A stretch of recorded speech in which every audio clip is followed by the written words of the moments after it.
Good morning, good afternoon, or good evening. Last week, the other Shalen recorded a speech regarding security forces vehicle markings.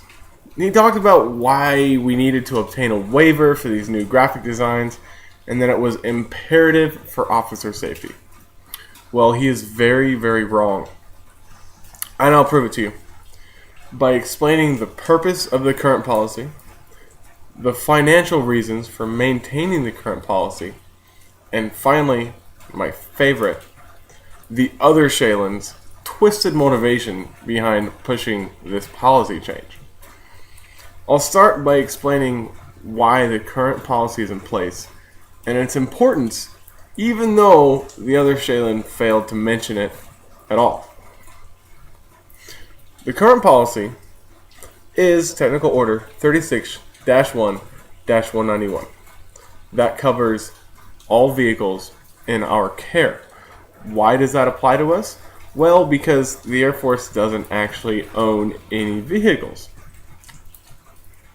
GSA, or the government supply agency, owns these vehicles, and they lease us the vehicles. GSA gives these vehicles, or assets as we call them, to the Vehicle and Equipment Management Support Office, or VEMSO, to manage. VEMSO then gives these vehicles to specific bases to manage and use. The bases then give the vehicles to the Vehicle Management and Analysis Office to use and manage. This office then gives the vehicles to the units to manage. The unit then gives the vehicle to myself, the Vehicle Control Officer, to manage. So in essence, I am managing a vehicle for the manager, for an owner.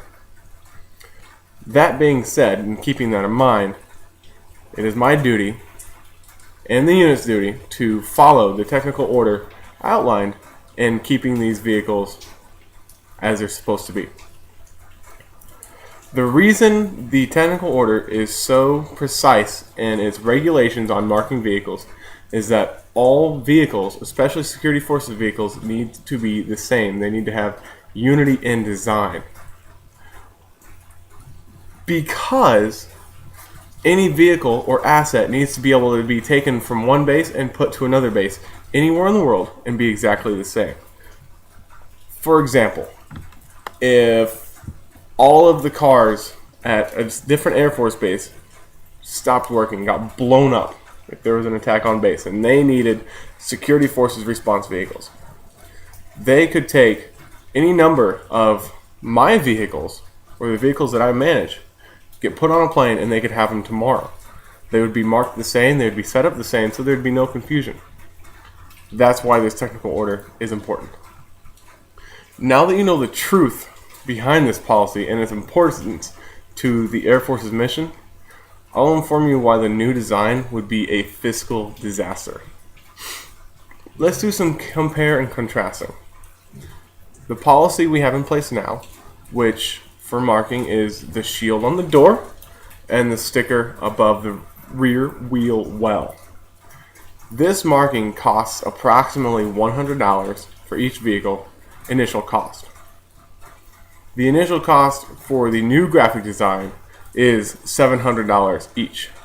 Keep in mind this is only the initial cost.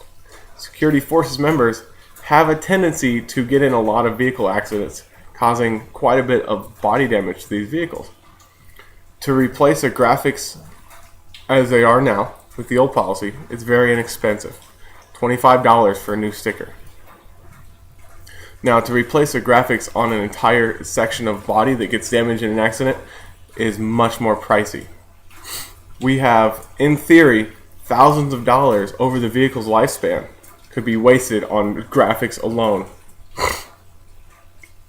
Now, if the other Shalen is worried about visibility, which was his argument, maybe he should remember that every security forces vehicle is equipped with emergency lights and sirens.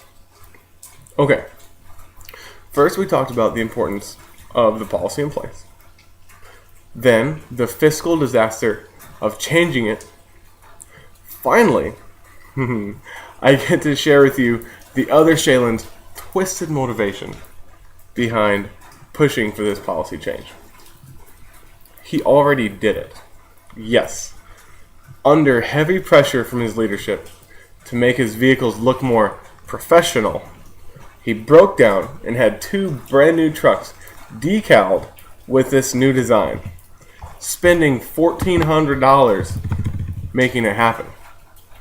And now, the Vehicle Management and Analysis Office on our base, who I manage his vehicles for, will not release these trucks to him because they're not within regulations until he produces a waiver that he has to convince a lot of people that these things are necessary. He's doing this by appealing to logic with his identifiability argument, as well as appealing to the softer side with the officer safety argument. The way he's going about this is a low and dirty way to try to cover up his mistakes. To recap, we first covered the importance of policy, followed by an impending fiscal disaster, and finally, the motivation.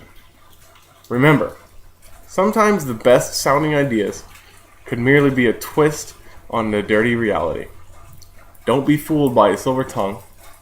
Always seek the truth for yourself. God bless. Deuces.